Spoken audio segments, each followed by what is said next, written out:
Welcome everybody to our ProMiles OSOW Roundtable. I think this might be the last one we have before the symposium. I'll have to check my dates, but we are going to hear from Mr. Wonderful. Can I call you Mr. Wonderful, Chris? You're kind of like Kevin, what's his name on the Shark Tanks. You've got an answer. You've got all the answers. Yeah, but the question is, are they correct?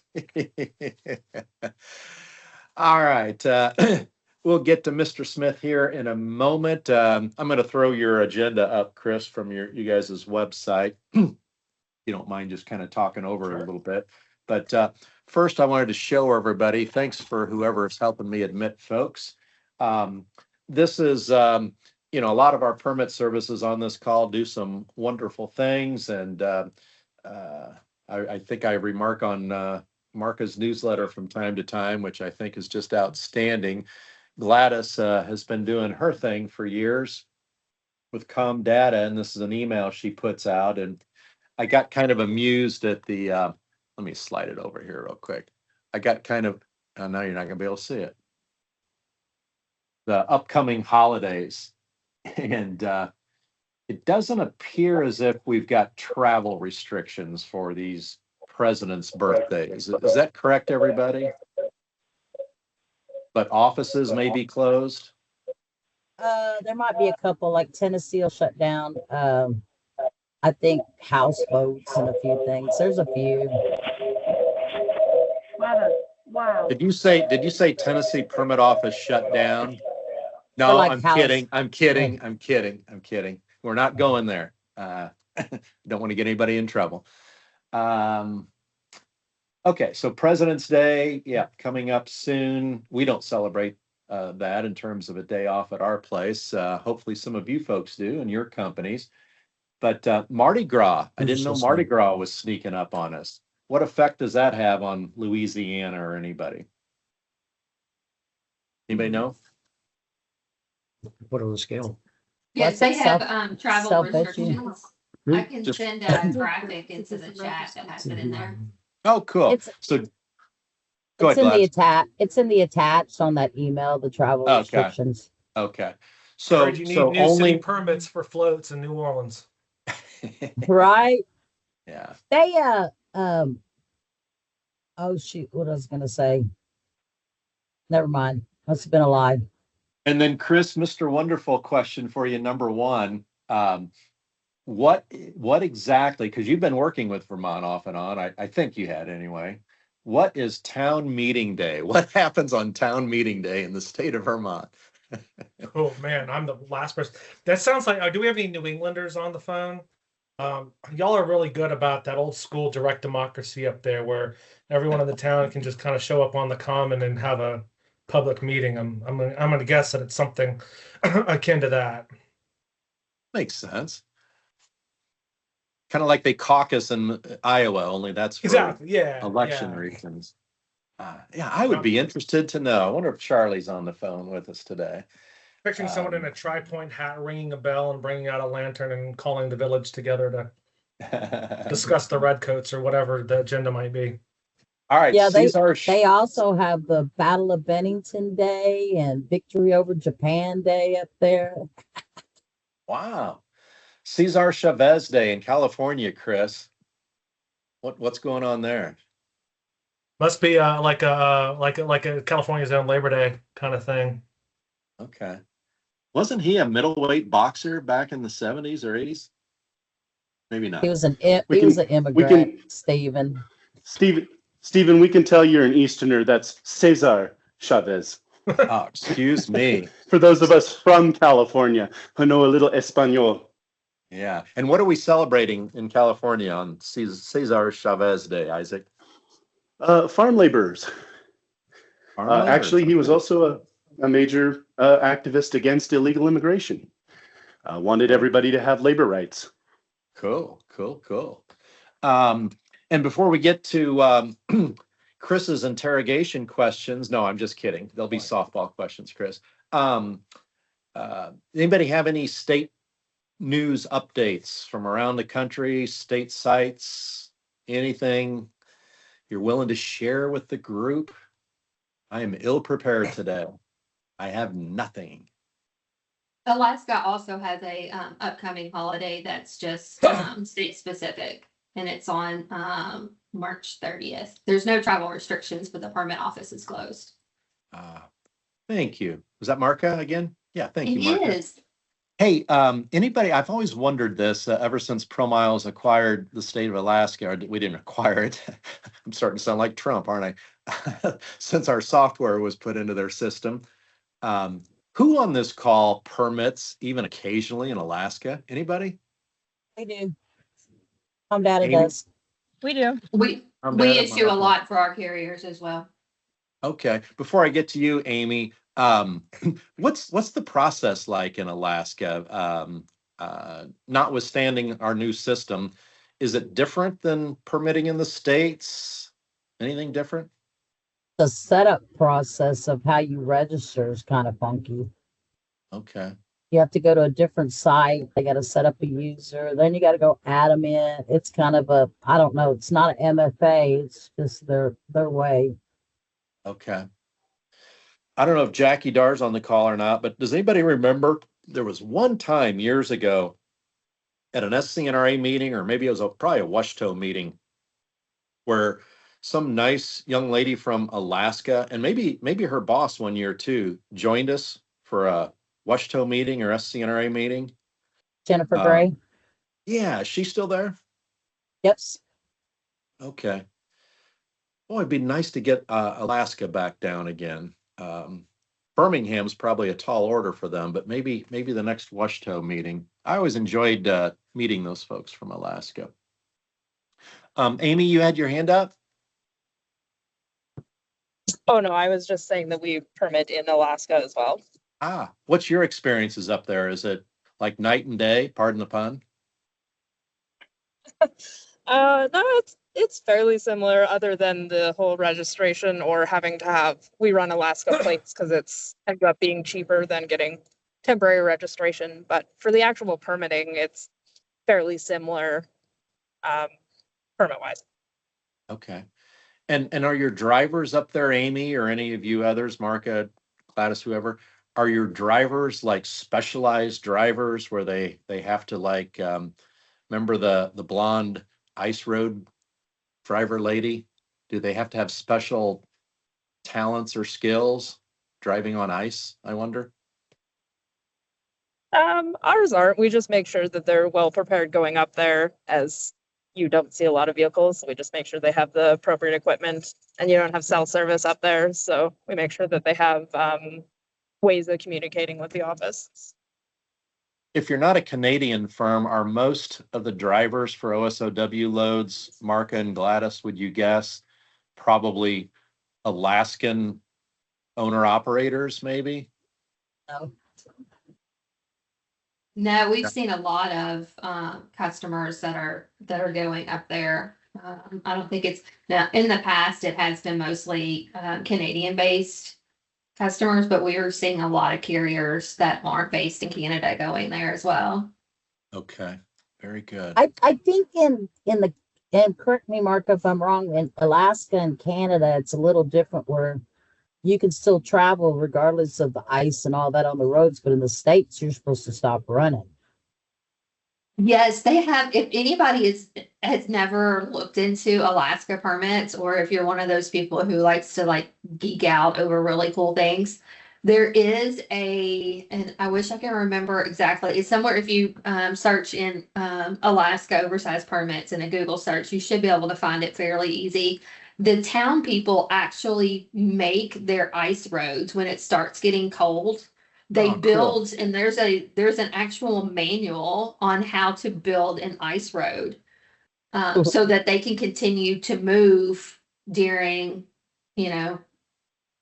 frozen periods. Otherwise, it's not structurally sound, and that's where the danger comes in. But if they build the road to those specifications, then you can drive on it without any problems. So they're not actually just ice-covered roads. They're roads that are built specifically for ice road driving. It's pretty That cool. is very interesting, Marco. We got to send, we got to send Donnie Reed and Charlie Riley up to Alaska to construct a couple of those ice roads. Either one of you have any experience in that? No, but I'd like to.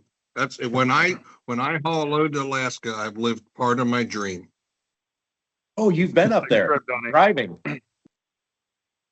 No, I said when I do. Oh, when you. That's on my bucket list before I retire. Ah, I'm still willing to get on a motorcycle one day, Donnie, and we get a group and we just ride up that way. It's got to be summertime. We could do that. Yeah. Yeah, we yeah. could do that. Yeah. How about you, Charlie? I've only been there on vacation, and that's good for me. we don't do much. Didn't you and your lovely new bride, who I met recently, isn't that where you honeymooned? Maybe. Yeah, we did the cruise up there. Look at that. Despite my dementia, I can remember things like that. I was going to say useless things, but I didn't want to get you in trouble there. You better remember that for a lifetime. All right. Anybody else? Anything going on around the country before we get to Mr. Chris Smith? All right. So Chris, I have had a few. Throw in. Yep. Mm-hmm. Amy. Go ahead, Sorry, Amy. I was just going to throw in there. British Columbia has thrown on some road bans Road for anybody bans. traveling up there. Okay. Yep. And everybody remember, as we've talked about, British Columbia, they are getting after it in the last year on bridge hits. I mean, really getting after it. So be forewarned there. All right, Mr. Smith, I have some folks from time to time on this call who actually ask questions about the symposium agenda. I mean, old vets like you and I just assume that, everybody knows the routine because we've been going to them for so many years. But I'm surprised, Chris, there's sometimes some veterans that still don't really know what goes on Tuesday, for example. And you, like I, have always preached to your members, my goodness, if you're going to the expense of coming to the symposium, by golly, get there Tuesday to see those state officials, right? Absolutely. Well, Stephen, thanks for the tee up and for pulling up the agenda. Good afternoon, everyone. I'm glad to join y'all today. It's been some time, mostly because I've been spending the last few months working on this. There's many of you on this call who will not only be there, but have been intimately involved in helping me plan and organize this and all symposiums. So big thank you to all of you, especially when I see you down there in a couple of weeks, but also this is really an agenda by members for members. And so there's so many of you on this call that have been an intimate part about that. I think is one of our best ones yet. To Stephen's point, all day Tuesday, we have, and Stephen, I don't know how long this tradition goes back. It probably predates you and me. Oh, yeah. Doug Ball days, if not earlier. Yeah. Yeah. And I had the pleasure of speaking at symposiums years past when I was at AASHTO, among other things. But all day Tuesday is dedicated to the state officials who are kind enough to join this conference every year. At last count, we have 23 individual states represented. A number of you are bringing multiple employees, which is fantastic. And on Tuesday, each of the 4 geographic regions will caucus together and meet. I forgive the veterans on the phone, you know this already, but for those of you who may not be aware of the acronyms, those 4 acronyms you see, just easy way to think of North, South, Midwest, and West. And all it simply is the organization of those states by their region. And it's a regional caucuses where they discuss regional issues.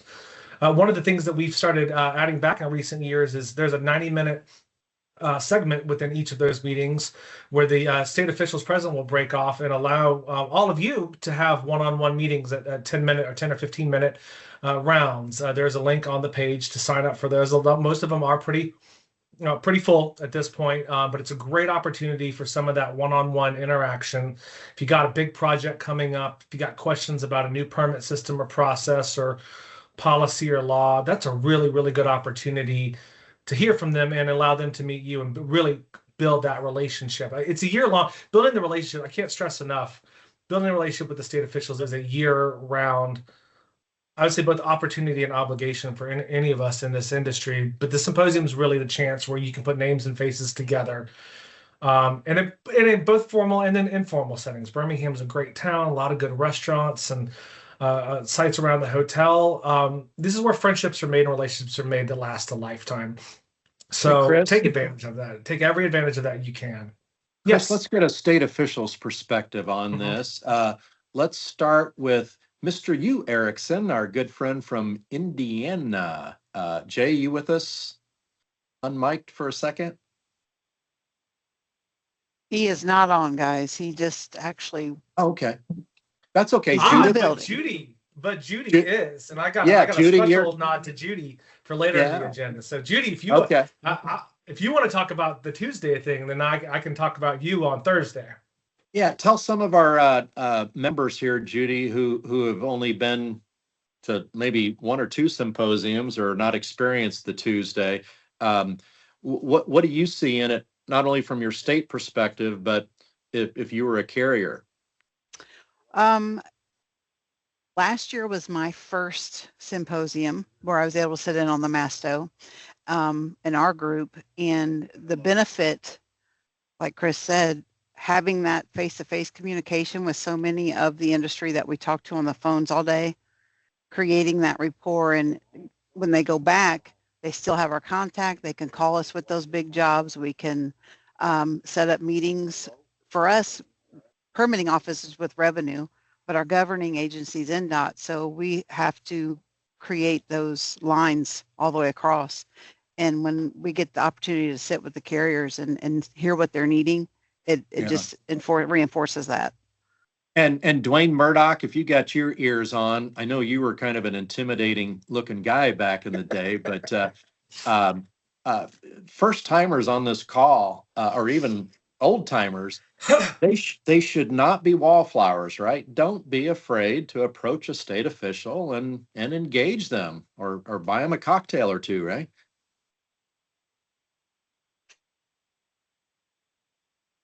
Dwayne. All right. We enjoy that.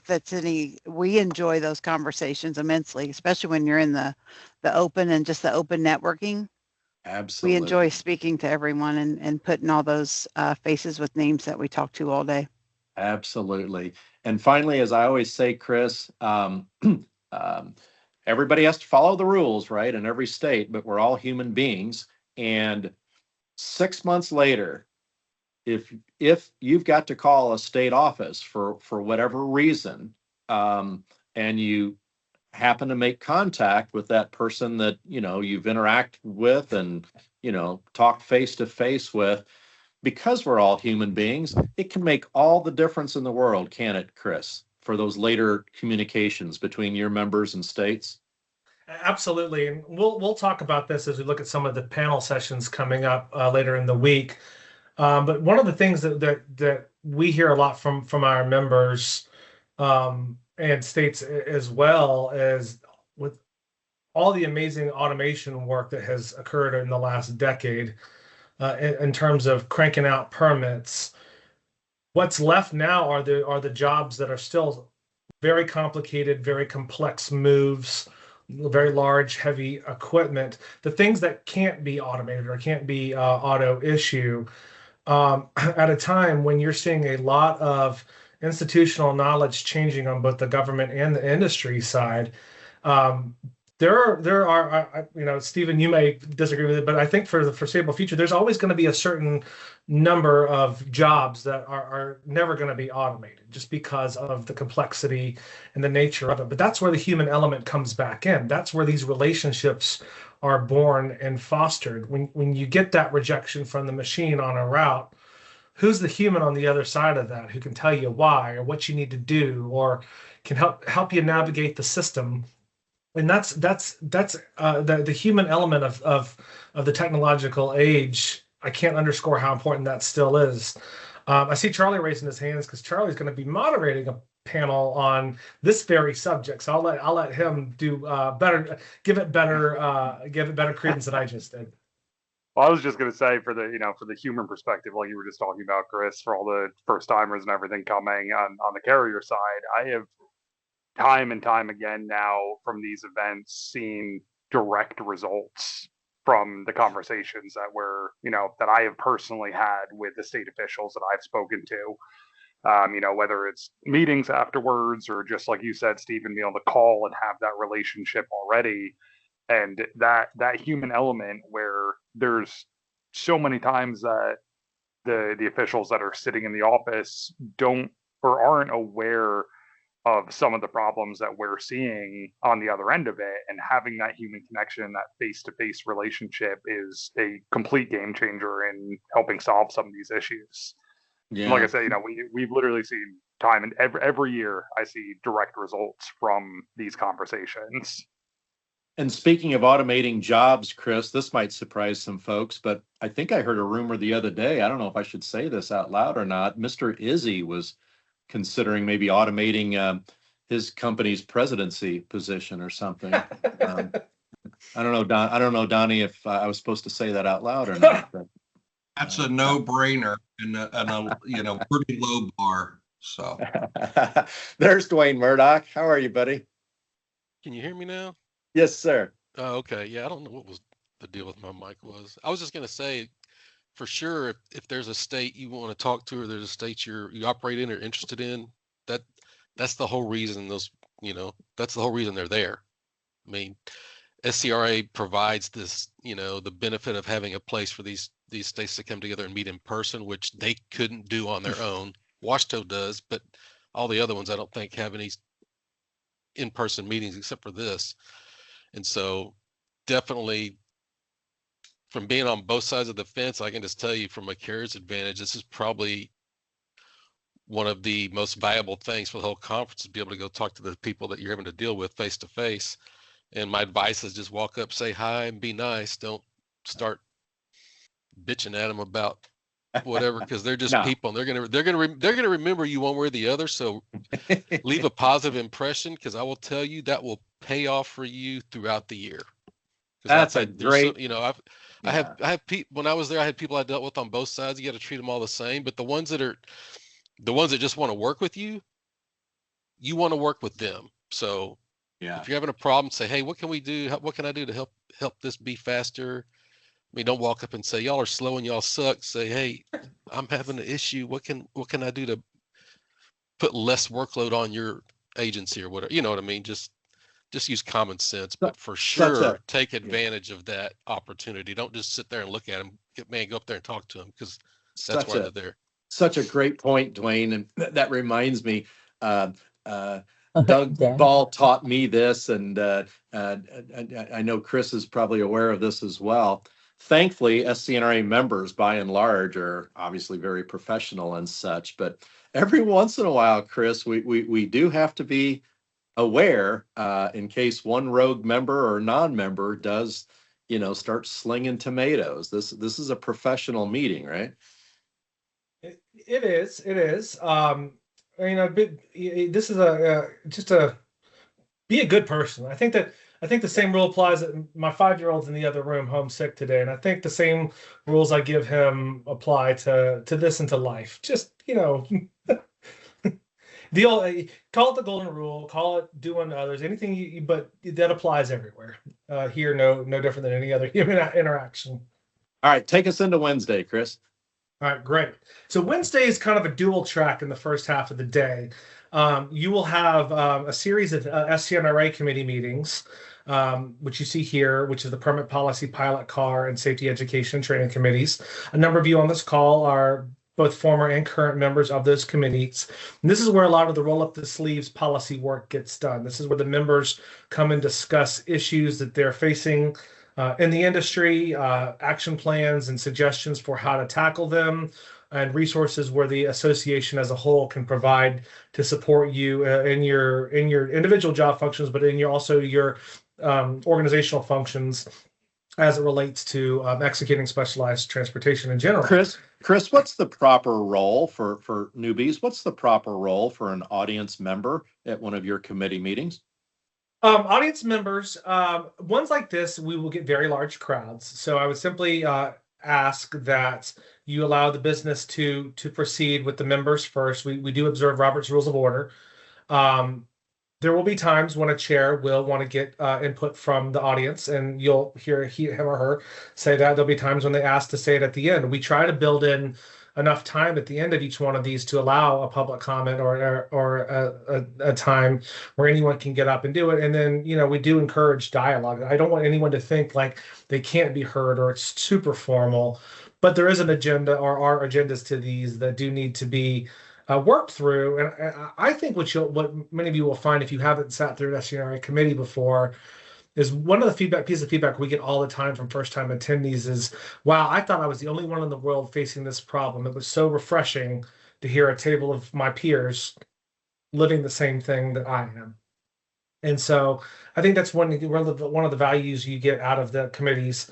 The other thing is the committee membership is limited. We try to be respectful of terms and opportunities, but at the same time, don't hesitate to speak up. I mean, you don't have to be a member of an SC&RA committee to bring an idea, bring a suggestion, bring a problem to SC&RA. We're here for all members.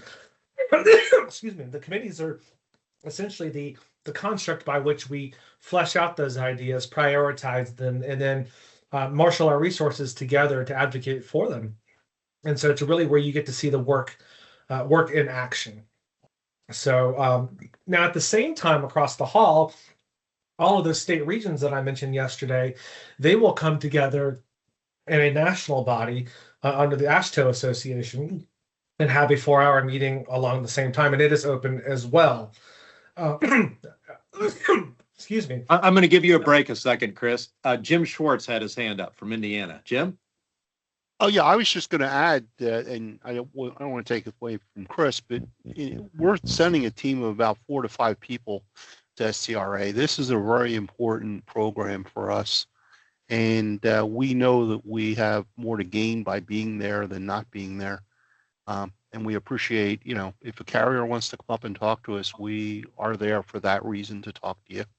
I was kind of slow to the uptake there, sorry. But, okay. We enjoy it, and that's why we make such a big commitment. Judy is on the AASHTO committee as well, so she can talk to you about some AASHTO issues as well as rail issues, because I know that's a hot topic for her moving forward in 26. So Thank that you, was all I Jim. had to say. Thanks, Thank Chris. you. Thanks. I might be mistaken, but AASHTO obviously is a body of state transportation departments from around the country. But I had the pleasure of working for them for about 8 years, and to my knowledge, this might be the only formal AASHTO committee that meets directly at a private industry event and with private industry. Don't quote me on that.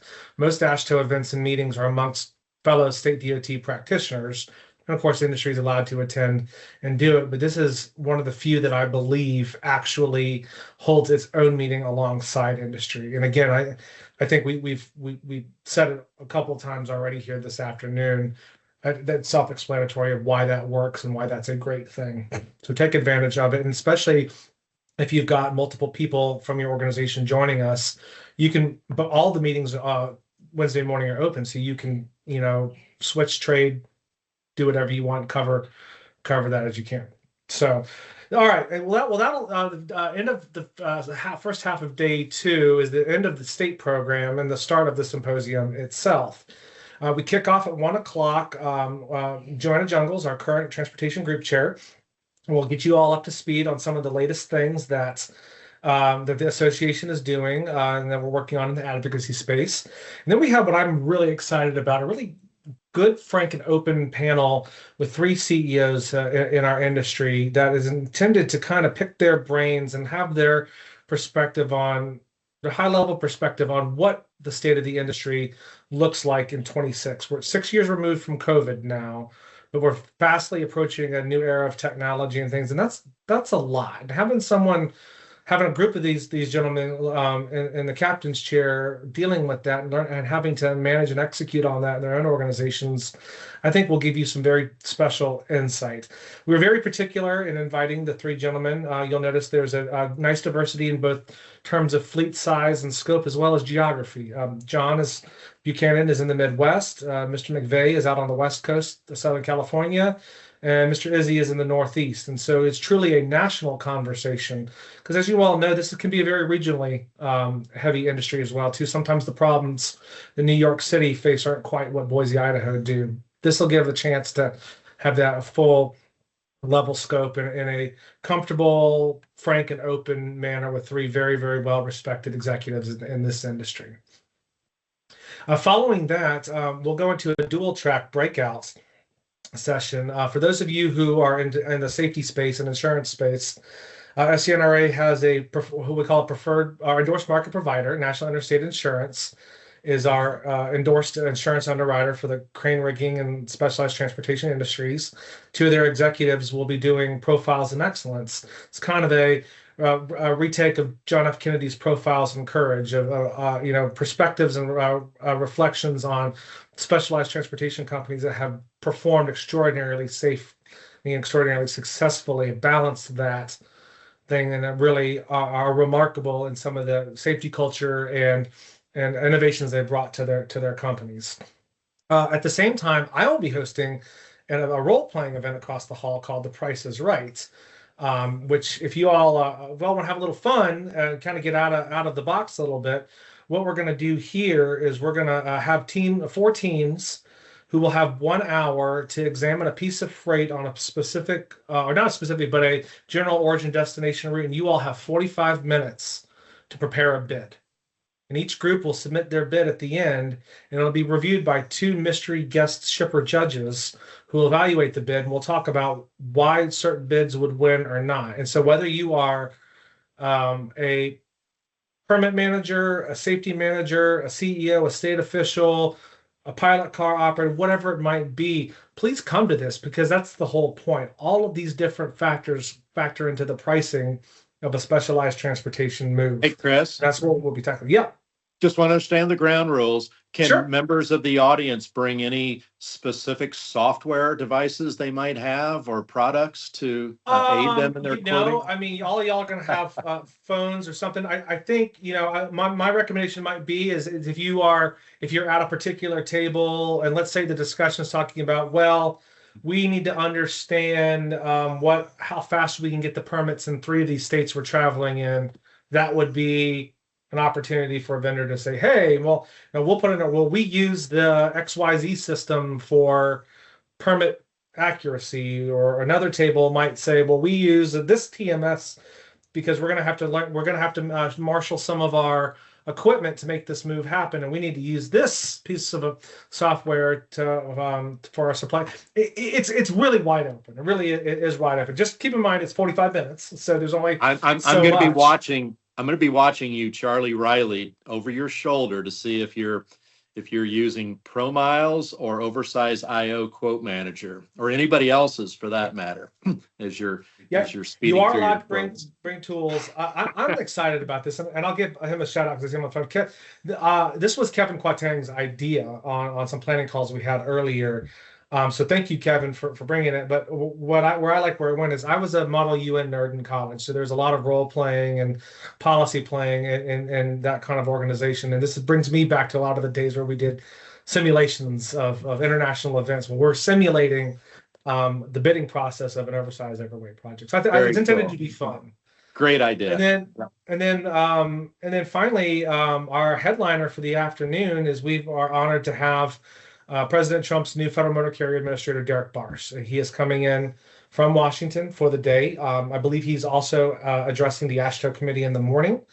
But it's a really behind the curtain look at the Federal Motor Carrier Administration under this current administrator. I think many of you have known and met Derek in past lives. Derek was with the Florida Highway Patrol for many, many years, very active in CVSA.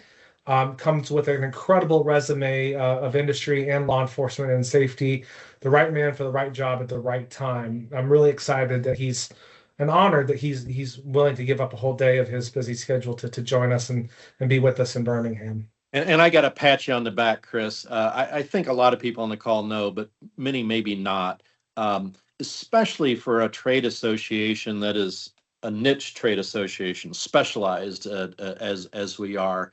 This is a humongous opportunity and a big win for Chris and SC&RA to have a gentleman at this level attend our conference and speak to it.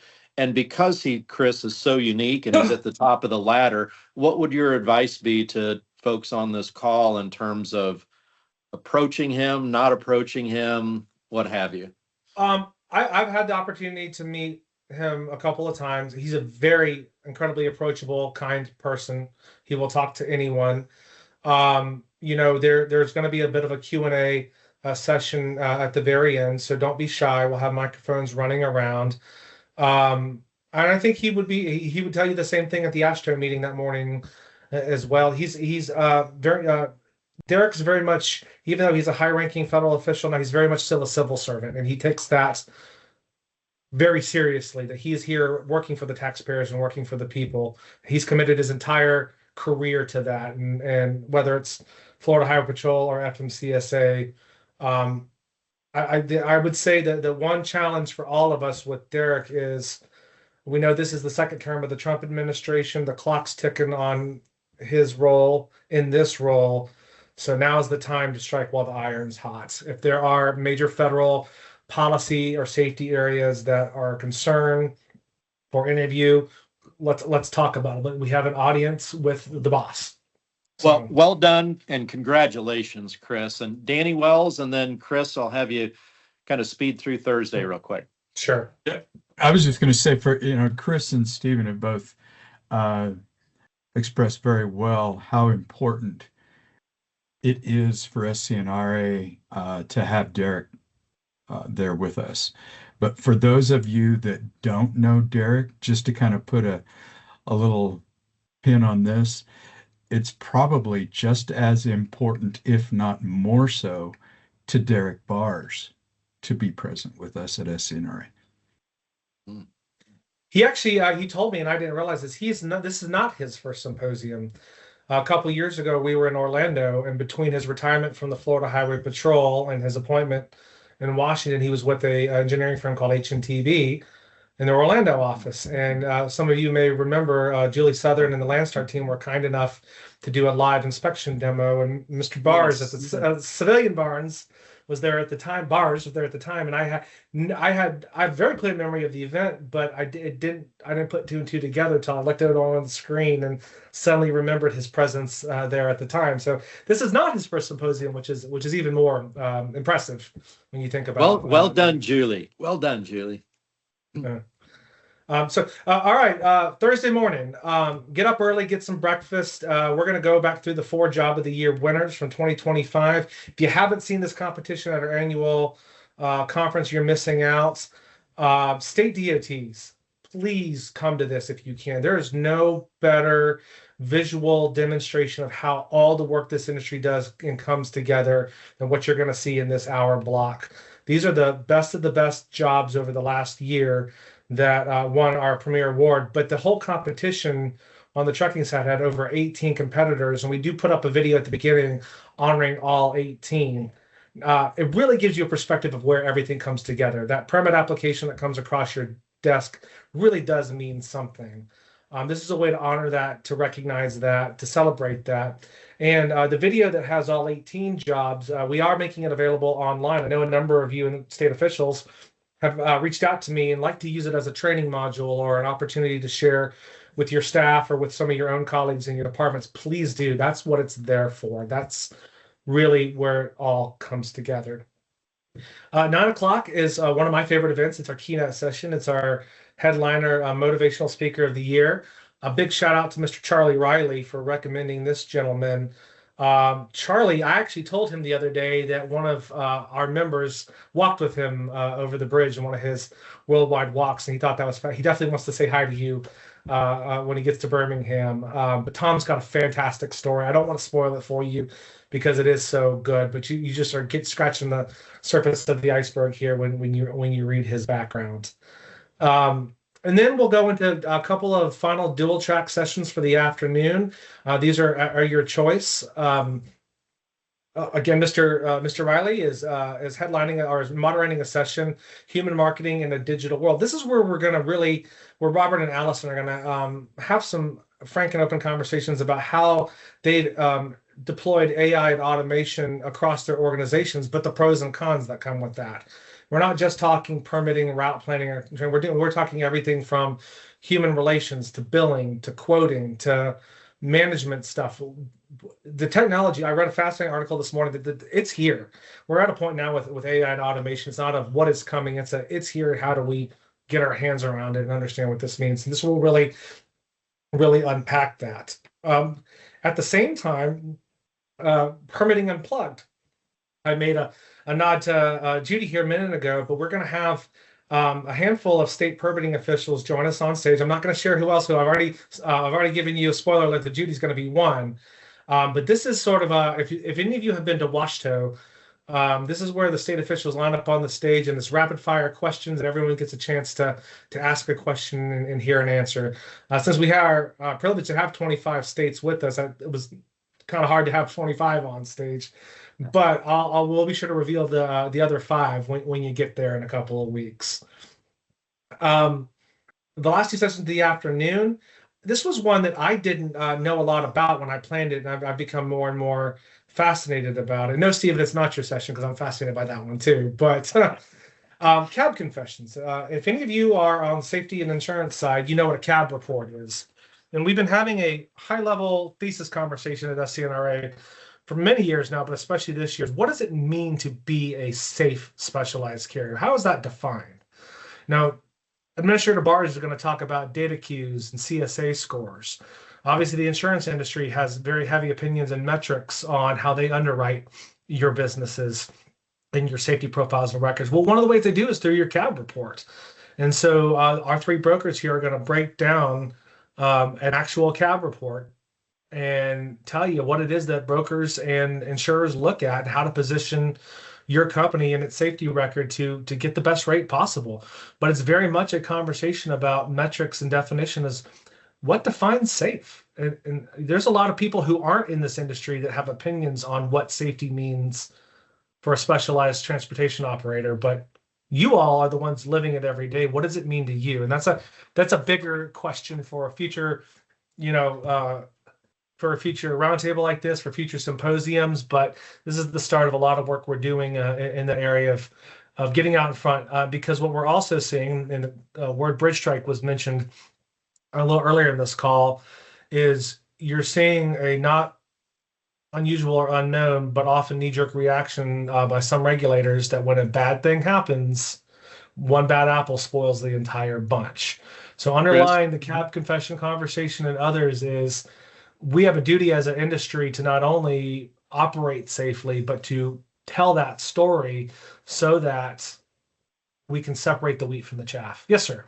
Chris, I'm going to let you wet your whistle one last time as you prepare to talk about this last incredible breakout session. But no, I'm just kidding. A plug for Dave Whitwer, who's Don Blood's colleague, by the way. I don't know, Donna, you guys probably still haven't met in person yet. It's a big company, Brown & Brown. But let me tell you all something about Dave Whitwer if you don't know him, or even if you do know him. He is one of the most unsung, humble, yet most knowledgeable experts in the entire SC&RA world. And I would encourage you all, and he doesn't care, well, he cares, but it doesn't matter if your company uses his company or not. Take advantage of this guy. He is just an incredible, nice human being, very approachable, very humble, but this man can answer just about any question you have and break it down in terms that will be very understandable to you if you've got risk mitigation issues or such. Dave Whitwer, I cannot recommend him enough. Okay, Chris. And then finally, to round off the day, a great panel on smart software, choosing tech that works. This is the flip side of the AI and the automation conversation earlier in the afternoon, where we take a prospectus look at what are some of the technologies already on the market? How are specialized carriers using them? What are some of the opportunities? The moderator, our moderator, Brooke Tuttle, but I don't know if Brooke is on the phone or not, but is a regular attendee to this call. Brooke and I have been working on another big project together that we're also going to be rolling out. Is we've developed an AI companion to SC&RA's online permit manual. So you'll be hearing a lot about that throughout the week too. But Brooke's going to navigate us through Stephen, Brian Jones, and Jean-Francois Prince. Stephen, I don't want to spoil, or I also want to give your presentation justice, but unique to Stephen's talk is not only is the technology that's being developed by and for industry, but it's a reminder that government and regulators are developing technology and rapidly deploying it too. So it's a lot of how to know what's out there and to prepare yourself for anything from a roadside inspection to a DOT audit, where let's not forget that government has access to AI and automation too. Let's pause for a second, Chris. Anybody, we're about to run out of time, but anybody on the call, and there's no good or bad question or comment, anybody on the call got a question for Chris or whatever about the SC&RA symposium? Your owners are spending a lot of money to send you. It's critical to show up at these things and maximize your time. Anybody, any questions, comments? Don't spend your whole day at the bar or up in your room like some yahoos do. No, I'm serious. I'm amazed, Chris, at number of people that get sent to these meetings, and you get asked about them at the end of the week and nobody can remember ever seeing them. And I know we all get called up to our room, right, for calls and those types of things, but take advantage of this time. All right, Mr. Chris, closing comments? Yeah, no, look forward to seeing every single one of you here on this call there. Again, a huge thank you to all of our speakers, panelists, moderators, committee members, planners. So many of you on this call had such an important hand in putting this together. I'm just the staff that tries to marshal it all together and make it worth your while to come, but I do think it's worth your while to come. And so if you haven't signed up, it's not too late. You can even sign up on site. Got any questions for me? I'll put my email address here in the chat real quick, and I hope to see you there. Thank you, Chris. And I'm a pretty good judge of this. This year's symposium, Chris was being a little humble. From top to bottom, my gosh, the diversity and the interest level to specialized carriers is top of the charts. Well done, Chris. And it ain't easy, is it, Chris? Coming up with fresh ideas every year. I love the Price is Right thing. Love the interactive stuff. Well done. Well, that's been something that's been very successful in recent symposiums, and something that our planning committee really underscored and was excited about putting together, and something that I felt like I had enough personal background on that I could make it fun and not feel like I'm a fish out of water on it as well. And again, we did realize, and I know a number of you will be in Las Vegas the following week for Con Expo. We do book these meetings a couple of years out in advance, and I don't know where things may have got lost on the calendar. So I do know that that's affecting some travel and planning for a number of folks. I will be in Las Vegas the following week and talking about roadside enforcement there too. But yeah, it's a busy month in this industry. So hold on. Before we close out, the man, the myth, the legend has appeared. Kevin Kotang. What do you got, big guy? What do you got? What do you got for us? No, just here, just listening to Chris. Excited to be on the call, of course, and just excited to see everybody at the symposium. All right, you been working out, big boy? Yeah, of course. I got the advice from you. It gets harder as you age. So, yeah, I listen to you. Well, you'll see a little weight. What's that, Don? Oh, I thought somebody Kevin is trying to plan cruises. Yeah, there you go. You're going to see a little weight loss, Kevin, on this guy when I show up. I'm working on it. Not as buff as you yet, but we'll see. All right. Thank you, everybody. That concludes our roundtable.